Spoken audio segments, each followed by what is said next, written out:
Olá, meu nome é Sofia e sou aluna do Laboratório de Automação Industrial e Inteligência Computacional e vou apresentar sobre previsão de geração de energia em usinas fotovoltaicas utilizando redes neurais artificiais e aprendizado por transferência, junto com o aluno Cristiano Camandaroba, sobre a orientação do Eduardo Pestana de Aguiar. Aqui temos um breve sumário sobre o que vou falar ao longo da apresentação. Na introdução, eu trouxe um gráfico como provocativo, para mostrar que ao longo dos anos, recentemente, tem tido um aumento gradativo em trilhões de dólares no investimento do setor de fontes renováveis, na qual usinas solares estão inseridas. Então, isso mostra que há um surgimento recente das usinas fotovoltaicas, o que faz com que a gente tenha um problema na questão de volume de dados, o que acaba refletindo num problema ao gerar a previsão com o modelo de IA, que eu vou falar mais para frente. Bem, mas qual a importância de prever a geração de energia solar em usinas fotovoltaicas? Com a previsão do que eu vou gerar, por exemplo, no dia seguinte, eu consigo ter um melhor planejamento operacional, consigo saber como eu vou gerir minha usina, consigo ter uma melhor detecção de manutenção. Por exemplo, se eu estou gerando menos do que o que eu previ, será que é erro na minha IA ou será que é erro de alguma falha na minha usina? Então, com isso, eu consigo ter uma manutenção mais rápida e melhor. Consigo ter também uma melhor estabilidade e confiabilidade, porque se eu sei o quanto eu vou produzir no dia seguinte, eu consigo saber, por exemplo, em determinado momento eu vou ter que ligar um gerador a diesel para suprir uma certa falta de potência que eu possa ter em determinado momento do meu dia. Com isso, reduzir custos também. E qual o desafio? Como eu disse, essas usinas são muito recentes. E isso gera desafios. Por quê? Para eu ter um modelo bom de IA, eu preciso de ter um grande volume de dados históricos. O que para essas usinas serem recentes, né, acaba que eu não tenho, o que faz com que eu tenha modelos pouco precisos e instáveis.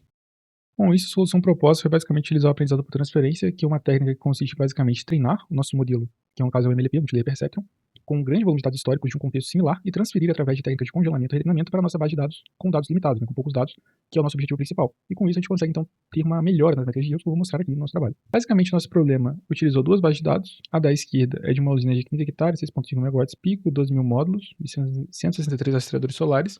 E na direita, uma usina na Austrália com 23 quilowatts pico, 120 módulos e 4 rastreadores solares. Os dados de cima são os nossos dados de objetivo principal, que são poucos, né? São dados de 124 amostras de dados diários, ou seja, muito pouco, porque como a gente está tentando prever a geração de energia em uma usina fotovoltaica, a gente sabe que a sazonalidade é anual, então eu precisaria de anos de dados, mas eu tenho apenas 124 dias, então é muito pouco. Então a gente pegou na internet, a base de dados da Austrália, que tem aproximadamente 10 anos de dados, o que faz que a gente consiga então gerar um modelo muito mais robusto de MLP e transferir o conhecimento desse modelo para a nossa base de dados com dados limitados. Então aqui tem basicamente todo o esquemático, todo o fluxograma da confecção desse modelo, em que basicamente a gente inicializa com a normalização, que consiste em fazer nossos números se tornarem números entre 0 e 1, para evitar algum tipo de viés com a grandeza, a magnitude desses valores. Tem a questão do tratamento, que a gente gera então qual a janela de atraso que a gente vai olhar para gerar a previsão. Utilizando então a autocorrelação parcial, a gente viu que a melhor opção seria com um atraso de 5, então a gente utiliza 5 dias anteriores para prever o próximo. Fez uma busca em grade, que basicamente a gente vai pesquisar qual a melhor combinação de parâmetros para gerar a melhor métrica de erro. Então a gente percorreu diversas janelas temporais utilizando essa questão de slide window, né? Gerou um pré-modelo, que é um modelo prévio treinado com os dados da Austrália.